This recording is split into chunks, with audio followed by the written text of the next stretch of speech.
Shalom Aleichem, Assalamu Alaikum, Irini Mazisu, Pax Vobiscum, peace be unto you. Today, in this video, we're going to discuss the logistics of and the reality of how David killed Goliath. How did it happen? Looking at the science behind it. And in a way, not being scientific about it, but just analyzing it more in depth. So I highlighted this answer regarding slings being better against armored targets compared to bows or javelins. So right here I highlighted here. The second misunderstanding regarding slingers seems to be the idea that because an arrow is pointed, it could go through armor better, and that's the assumption. The historical sources don't say slings could puncture armor. They say it could cave it in, breaking the bones under it, and causing massive injuries without passing through it. For example, caving in a bronze helmet and cracking the skulls under them. Slingshots don't need to pass through armor to batter it out of shape or crack it and injure the person wearing it. So that's an assumption, but I like what they say here because it says slings. It says here the historical sources don't say slings could puncture armor. So when we look at 1 Samuel chapter 17 and we analyze what Goliath was wearing, in verse 5 in the Septuagint, the Masoretic says his helmet was made of brass. However, in the Septuagint, it doesn't say what it was made of. It does say he was wearing a breastplate of chain armor. So notice that a coat of mail in both translations, the weight of the breastplate was 5,000 shekels. Of brass. So it is brass, the breastplate anyway. But it says here in the Septuagint, he's wearing a breastplate made of brass and iron. So it's a mixture. It's a mixture of both brass and iron. So it's bronze and iron. Greaves of brass upon his legs. So like shin guards made of bronze. Essentially brass is copper or bronze. And a brazen target between his shoulders. So he's got it sounds, why would he wear a target? So it's like I guess a back protector. So we have the breastplate and then you have the back plate, I suppose. So we have the plastron. If we're looking at turtles, for example, the plastron, the carapace would be the back. So his carapace would be bronze. It describes the weaponry. We're not really going to get into the weaponry too much. I'll just suffice it to say that the spear essentially was like a javelin, it's a superior weapon than a sling. If you're going into battle as a slinger versus a spear, the spear always wins. I just want to point that out. It's not an argument. It's like bringing if you're going against somebody with a dagger or a knife, you bring a sword, you win. That's a superior weapon. If you're going into a battle with somebody with a bow and arrow, if you bring a gun, you probably win. Or if you're bringing a gun to a knife fight, as they say, the popular saying goes, you tend to win, unless the person with the knife can get inside, get in close. So Goliath had not only the physical advantages, being taller and heavier, and even experience-wise had the advantage there, but he had the advantage in weaponry as well. His weapon was superior than a sling. He had a spear, which was like a javelin, essentially. And he also had a sword, I believe. An additional weapon. And he had a shield bearer as well. Because we know he has a sword because David beheaded him with his own sword. That's what it says at the end of the chapter. There it is. He fell with his face to the ground. David cut off his head, took his sword. Was it David's sword? No, it was. We know he only came into battle with a stave and a sling and a stone. And we're going to get into that. So this is going to be a longer video than I once imagined, but it's very important that we go through this because I don't want people to just accept David and Goliath, the account of David and Goliath, as just, oh, okay, that's what it is, and let's just leave it at that. There's more to it than that. So in regards to the helmet, what was it made out of? According to the Masoretic, it was made of brass or bronze. However, his breastplate was made of bronze and iron. The head is the most important part of the body. You want to defend that with the best quality material, the most durable material. So what are you going to use? At the very least, it will be brass and iron. The very least, minimum. But at the most, it would be made of solid iron. That's why I made the assumption that this is most likely an iron helmet. It's not brass only. Could be a hybrid, a mixture of bronze and iron, or it could be iron through and through, 100%. Okay, so I think we can close this tab now. So next tab, we've got a total of 6 more to go. So we're going to Korah for the next tab. The question is, would a sling be mightier against armor than an arrow? If so, how much mightier? So this is important because in the previous tab, it describes how a stone sling can cave in a helmet and then crush the skull. But we can speculate, did they know what to do in terms of how to wear armor? Let's read this. A stone can cause concussions and bruising, even if someone is wearing a metal helmet or an iron helmet. Although there is a lesser known armor called gambesson or gambesson, which is lots of heavy cloth, so heavy cloth in densely sewn layers. That is insulation. Good gambesson can stop a knife easily and protect against blunt force trauma. Movies get this wrong all the time. I'm going to also say Bible people too, because you'll see men wearing male coifs with nothing underneath it. So this is a liability because it won't protect them from getting pummeled. Literally, in medieval paintings, you'll always see soldiers wearing lots of gambesson under their mail, so their heads look round-shaped. As for arrows, those fail against plate armor, even at point-blank range, but there are inevitable gaps between the plates, so that's why it fails. They do have a chance at piercing chainmail if the shot is powerful enough or is fired at close range. Preference between the two varied from era to era, but generally as techniques improved over the ages, bows became more effective than slings, but neither would disappear until gunpowder weapons arrived. Also, different eras favored different armor types, like how after the Black Death, the cost of labor went up, but all the custom kilns and tools existed, hence plate armor became cheaper than chainmail. So, describes how Goliath had chainmail, so he had chain armor. So was it a combination of chain armor and a breastplate, like a chain armor underneath, and then you have the breastplate on top? I don't know. It didn't describe that he had gambesson, but we can speculate he possibly did.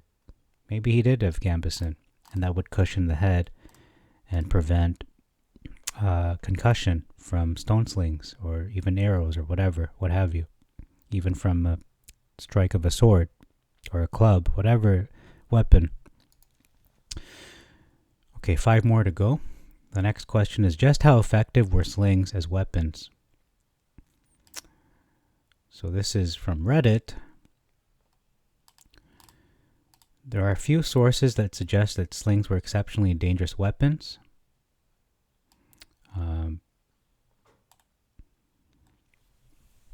So missiles could reach speeds of 100 kilometers per hour. They're talking about the stone slings. If they weigh 25 grams or more, which is an intimidating velocity to be sure, and would do a lot of damage on impact. Let me just make sure the sound is working before I continue to proceed. Okay, so yeah. I don't want to continue recording if I don't know that the sound is working or not. All right, I might have to pause here. Hold on. Okay, it is working. Sorry. Okay, so the equivalent of a golf ball falling from a 7-story building. Vegetius, who was a 4th century AD Roman military author, writes that biconical, which is oval-shaped missiles, I'm going to just say projectiles, because when I think of missiles, I think of, rocket missiles, like modern missiles. Biconical projectiles were more deadly than arrows to a man in leather armor. But we know that Goliath wore brass and iron. Even if the missile could not penetrate the armor of their targets, Vegetius writes that they were capable of inflicting fatal internal injuries. So notice they can't penetrate the armor. So it's not going to penetrate. We have from an ancient source here, 4th century AD, a rock thrown from a sling will not penetrate an iron helmet or bronze helmet or brass and iron helmet. Vegetius was writing at the height of the Roman Empire, so clearly slings would have been capable of killing men in armor for the entirety of the period. Sorry about that. Okay.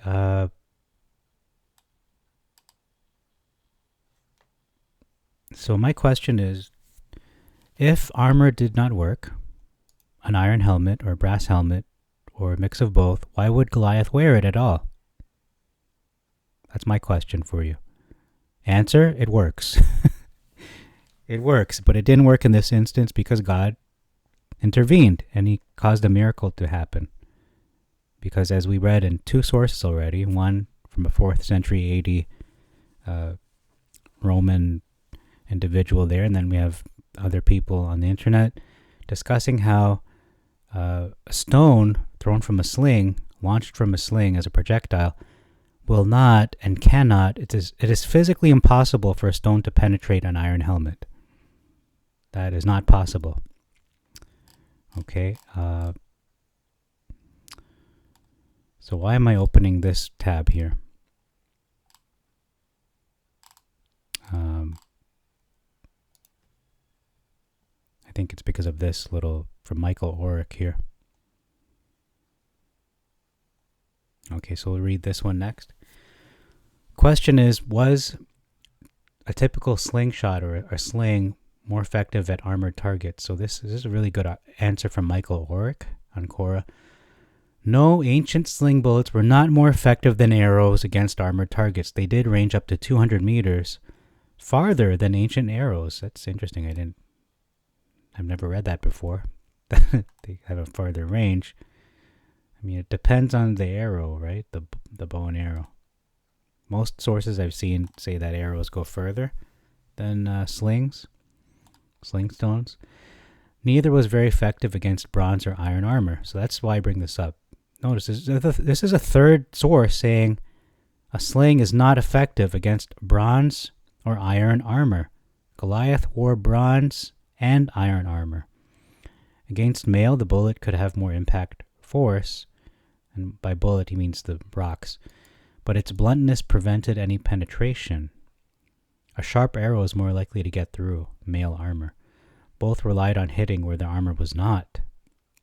You can bet that Goliath was completely covered in armor. Bullets crushed, arrows pierced and cut.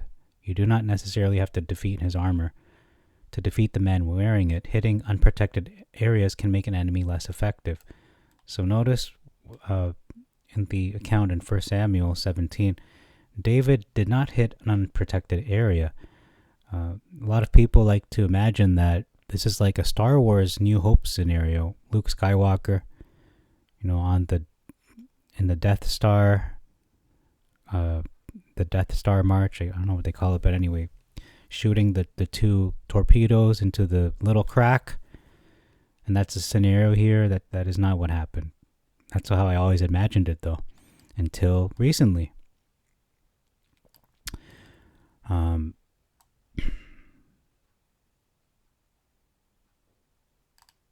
So I was imagining, okay, David is just a sniper. He's accurate with the sling, and he hit Goliath where the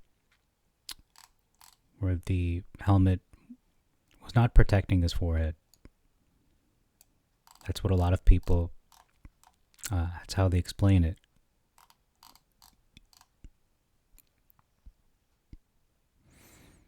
Okay, so I think that's all for that tab. We've only got 3 left, so I want to get really thorough into this topic. How many stones did Goliath, or I should say, did David use to kill him?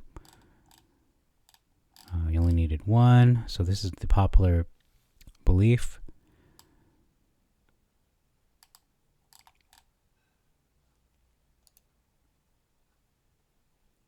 The popular belief is that he killed Goliath by striking the exposed part of the forehead that was not covered by armor.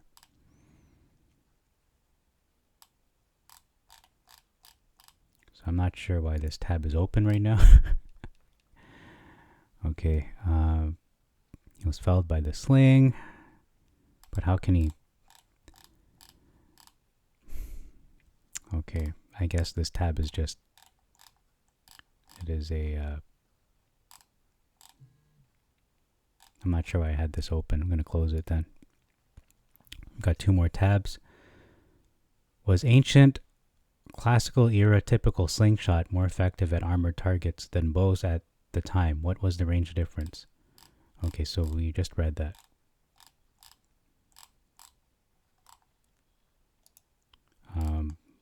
Just make sure. Okay, so we just wasted time there. Sorry about that. So now we go into the most interesting part of the video. And it's something new that I did not consider until reading this tab. Where is it? Slingshot. Okay, this is a slingshot. It is a small handheld bow. And these are slings. He did not have a slingshot. He had a sling. So this is where it gets really interesting. There's more. There's actually a secret plot twist to this question. So the question was, how did David win, basically? No, that's not the question. What was the question? Question was, how did he kill him with only a slingshot? Okay, so that was the question. And here's the very interesting answer we have here. It almost deserves its own video, but I'm going to use it as presented towards the end here. It says here, there's actually a secret plot twist to this question. There's another weapon known as the staff sling. It is a traditional weapon used by shepherds to protect their flock against wild animals. Because the shepherd's crook, their staff, can easily be converted into a lethal missile weapon with a few adjustments like so. So that is a staff with a sling at the end. Let's read 1 Samuel 17. What did David come with? What weapon did he bring? Goliath describes, it says he took his staff and the stones. So he says, you come against me with a staff and stones? Whereas the Masoretic says, you come to me with staff, or 2 staffs. No, he came with staff and stone. So a staff and a sling, essentially. So basically, David may have come with this kind of weapon. The reason some people believe that David actually used a staff sling and not a sling, and definitely not a slingshot, is hidden in the text of the Bible. I cannot go in these. he said to Saul, because I am not used to them. So he took them off, the armor. Then he took his staff in his hand, chose 5 smooth stones from the stream, put them in the pouch of his shepherd's bag, with his sling in his hand, approached the Philistine. Okay, let's look for that part. With his sling in his hand. Where's that? I cannot come to... Okay. He put them in the shepherd's scrip with... And his sling. Okay, so his sling was in his hand. So he has his staff and his sling. So it is essentially a staff sling. They're either a staff and a sling or a staff sling. That's really interesting. The Philistine with his shield bearer in front of him. My dog, you come at me with sticks. So that's not what he said. He said, "Do you come at me with a staff and stones?" Staff and sling, essentially, is what he's saying. Sorry about that again. Staff and stones. Basically, are you coming at me with this staff sling? It should be noted David was a shepherd. He had a shepherd's staff with him on the way to fight Goliath. This translation from the New International Version of the Bible says that David had both a staff and a sling, and even the Septuagint says that. He has a staff and stones, and described the sling as well, or mentioned it. You can't wield both at the same time because slings need 2 hands to use. It is likely a mistake. Is that right? You need 2 hands to... I did not know that. I thought it was a one-handed sling. It is likely a mistake in the translation. David actually had a staff sling. You can see the discussion here, and you can also see how a staff sling and a sling work. Trust me, you don't want to be at the receiving end of one of those. Okay, I always thought you could use one arm with a ancient sling. Interesting. Maybe you do need 2 arms for a sling. So let me just pause for a moment. Okay, so I'm going to play part of this video discussing the shepherd sling theory. And we got Jason with us today, and we're talking about the slingshot versus the shepherd sling. And he has a theory that in the Bible, the shepherd sling that they talk about David killing Goliath with was not exactly the sling that we see in all of the beautiful drawings of David and Goliath. Right, like that one-handed sling. That's what I imagined. That it was actually a staff sling, which gave him a greater capability of accuracy and throw a heavier object. Well, in the biblical text, it talks about David having his staff in his hand when he went to the river to get his 5 smooth stones. Right. And when he stands before Goliath, Goliath asks him, Am I a dog boy that you come at me with a stick? You wouldn't go into battle and carry something that you intend to drop, because you couldn't exactly, like you're saying, you couldn't exactly operate the, you're trying to operate the load your sling while holding on to your stick. I know I can't do anything else while I'm loading my slingshot. That's just it. Yeah.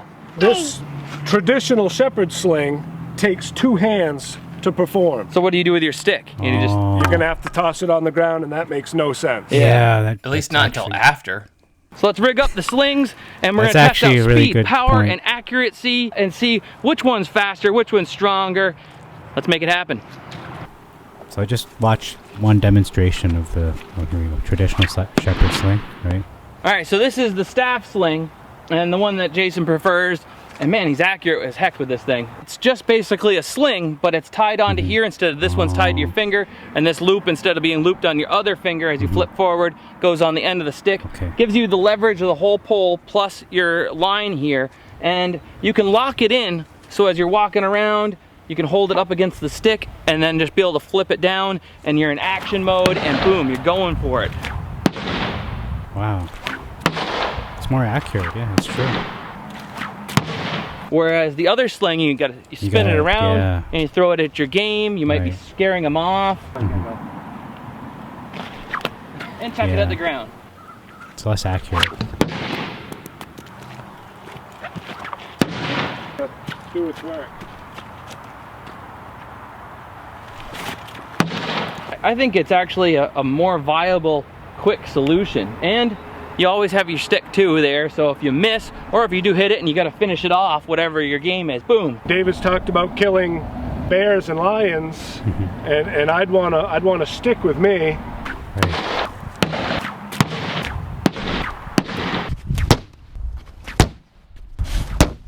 Ooh.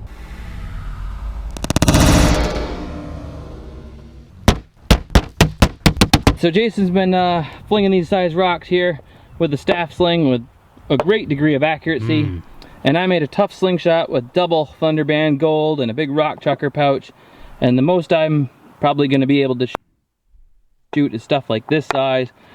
So already the slingshot. Okay, so we're going to stop the video there. And I think they bring up two really good points. First point is that, yes, if David missed, let's say, for example, he did miss, how would he reload if he have a stick in one hand? He's going to have to drop the stick and then reload with the free hand, and if it's a one-handed sling. But when it is a staff sling, you don't have to drop the stick. You're holding it and then you're reloading with the other hand. That makes a lot of sense. And secondly, regarding the size of the stones, as we just saw just a few seconds earlier, the size of the stones that are being wielded by the staff sling are substantially larger. They're like big as a baseball. They're pretty large. Whereas a sling, a shepherd's sling, you can't really launch stones of that size. It's going to hurt you. You're only launching maybe, they're not pebbles, but they're, a little bit bigger than pebbles. But they're in between the size of, look at that. Look at the size difference. Almost as big as a baseball, and then you have one like as big as a thumb. So is that going to kill a giant? I'm going to say no, that's not going to kill a giant. Will this kill a giant? A big smooth stone of that size? Yeah. It would go right through the helmet and into his forehead, killing him instantly. And that's exactly what happened. So I hope that gives a little more clarity on this topic regards to what type of armor, I should say, what type of helmet Goliath was wearing. Was his forehead exposed? The answer is no. His helmet was completely protecting his forehead. Otherwise, he wouldn't wear it. He'd be ready for almost anything. But he was not ready for the miracle that God, that Hashem, that Adonai would perform. Not only did David didn't require his accuracy, didn't require him to be like a sniper getting him between the eyes or something, but he just had to believe that God was with him, and that's exactly what happened. God performed a miracle, and the stone that David launched from his supposedly perhaps a staff sling penetrated, let's just look at it again, penetrated through the helmet. Through the helmet, the iron or brass, or both, iron/brass helmet, and into his forehead. That, my friends, was a miracle. That's plain and simple. And we read from various sources earlier in this video that this is physically impossible. A stone will not penetrate brass, let alone iron. And if his breastplate was made of a mixture of brass and iron, you can bet that on his head, he's going to wear at least minimum brass and iron, if not fully iron helmet. So that's all I have for you this video. Thank you very much for your time. This makes the story just so much different, in my opinion. It's a big part of the story. There's a big fact that thousands and millions, actually millions upon millions, don't really understand how great this victory was, how great this miracle was, the logistics of it. And now we just presented it to you in this video about how David killed Goliath, with Goliath wearing an iron helmet, what type of weapon David used, which seems to be a staff sling, because he had a staff in his hand and rocks. And the sling didn't seem to be, causing Goliath any anxiety. He didn't even mention that he had a sling. But we see that he did take his sling with him when he gathered his stones, when he went to find his stones. And he had his sling in his hand, his staff in his sling. So that's all for this video. Thank you very much for your time once again. Ladies and gentlemen, until next time, Shalom Aleichem, Assalamu Alaikum, Irini Mazisu, Pax Vobiscum, peace be unto you, and Maranatha.